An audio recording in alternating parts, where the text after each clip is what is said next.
नमस्कार, स्वागत है आपका हमारे यूट्यूब चैनल पर। बात करते हैं कक्षा 8 इंग्लिश विषय की वर्कशीट नंबर 22 की। 22 नंबर वर्कशीट पे आप कैसे कार्य करेंगे।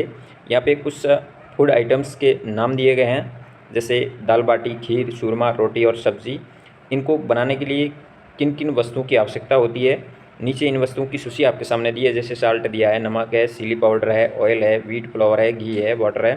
तो इनमें से आपको सही जो वस्तु है उसको सेलेक्ट करके आपको इसके सामने वाले कॉलम में लिखना होगा। जैसे दाल बाटी बनाने के लिए दाल है, नमक की ज़रूरत पड़ेगी, चिली पाउडर मिर्च की ज़रूरत पड़ेगी, ऑयल है, व्हीट फ्लावर गेहूँ की आटे की ज़रूरत पड़ेगी, बाटी के लिए वाटर, पानी, ग्रीन चिली, हरी मिर्च, टर्मरिक, हल्दी की आवश्यकता पड़ेगी। इस तरह से ये जो वस्तुओं की आवश्यकता पड़ेगी यहाँ पे आपको सामने लिखना है। इसी तरह खीर बनाने के लिए वाटर है, मिल्क है, राइस है, शुगर है, नट्स है, आलमंड है, व्हीट है, फ्लावर है। इस तरह से करेंगे।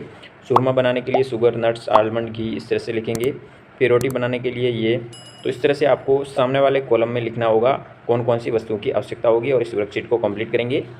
बात करते हैं वर्कशीट नंबर 23 की। 23 में आपके सामने करेक्ट वर्ब लिखनी होगी, यानी क्रिया कौन सी सही आती है। तो यहाँ पे आपके सामने दो क्रियाएं दी गई है, गिव और गिव्स।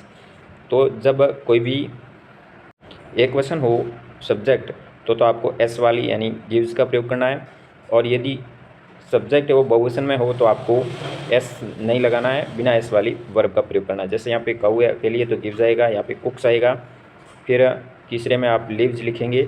चौथे में आपको गो, यहाँ पे एस वाली ई एस वाली क्रिया नहीं लिखी जाएगी, यहाँ गो लिखी जाएगी, क्योंकि यहाँ पे वी बहुवचन है सब्जेक्ट, तो गो आ जाएगा। इसी तरह दे वे, ये भी एक बहुवचन है तो यहाँ हो जाएगा प्ले। फिर लाइक्स आएगा, यहाँ पे हैज़ लिखेंगे। यहाँ हैज़ इसलिए आया क्योंकि यहाँ पे एक वचन है, यदि बहुवचन होता तो हैव का प्रयोग किया जाता है क्रिया का, आई के साथ हैव आएगा।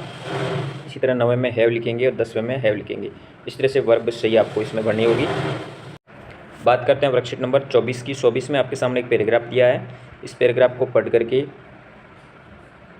ये प्लांटिंग फ्लावर लगाने के लिए किस तरह से प्रोसेस की जाती है उससे संबंधित है, तो इसको आप पढ़ेंगे पूरा। फिर आपको क्या करना है, उनकी कमांड के अनुसार नीचे कुछ वाक्य लिखे गए हैं, 1 से 8 तक दिए गए हैं आपके सामने। इनमें से सबसे पहला कौन सी क्रिया होती है, तो जैसे वीट द फ्लावर बेड, सबसे पहले निराई गुड़ाई की जाती है तो उसको 1 नंबर देंगे। फिर रेक द सॉइल 2 नंबर इसको देंगे, 3 इसको देंगे, 4 नंबर पे कार्य ये होगा, 5 पे ये होगा, 6 पे ये, 7 पे ये और 8 पे ये। इस तरह से क्रम वाइज कार्य होगा। उसके उपरांत फ्लावर प्लांटर लगेगा। तो प्लांटिंग करने के लिए इस तरह से कार्य करना होगा। 1 से 8 तक जो भी इवेंट दिए हैं उनको क्रम वाइज करना है। तो इस तरह से नंबर लगा के इस वर्कशीट को कंप्लीट करेंगे।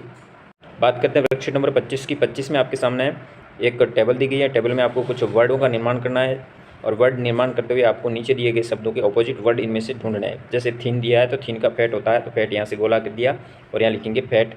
इसी तरह टाल दिया है तो टाल के लिए शॉर्ट हो जाएगा, शॉर्ट के विलोम शब्द के चारों पे से राउंड लगाओगे और यहाँ शॉर्ट लिखोगे।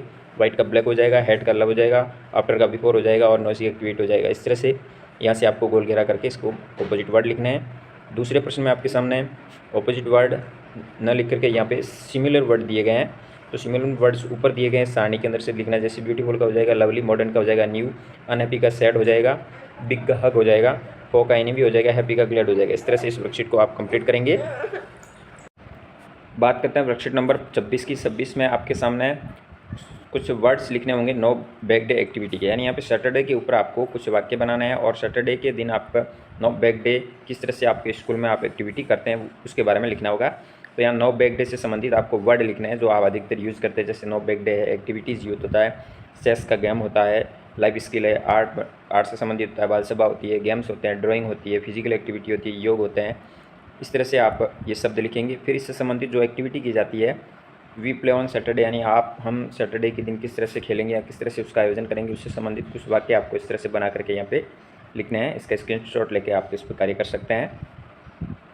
बात करते हैं वर्कशीट नंबर 27। 27 में आपके सामने एक इन्फॉर्मेशन दी गई है चंद्र बरोरी अबानेरी की। इसको आपको अच्छी तरह से इसको पढ़ना है। फिर नीचे दिए गए प्रश्नों के उत्तर देना है। यहाँ पे चंद्र बरोरी कौन था, पहला प्रश्न है, तो उसका उत्तर आपको लिखना है किंग चंद्र ऑफ निकुम्बला का राजा था, तो यहाँ पे इस तरह से आपको लिखना है। फिर चंद्र बरोरी कहाँ से था, तो राजस्थान से हो जाएगा। फिर इसका लिखेंगे अबानगरी, यहाँ 8वीं और 9वीं शताब्दी का है, और यहाँ करेंगे यस। इस तरह से आपको पूरा करना है, और यहाँ लिखेंगे बालकोनीज। तो इस तरह से आप 1 से 7 तक प्रश्नों को ऊपर दिए गए उसको पढ़ करके लिखना होगा, और वर्कशीट नंबर 27 तक इस तरह से कार्य कर सकते हैं। धन्यवाद। जय हिंद, वंदे मातरम।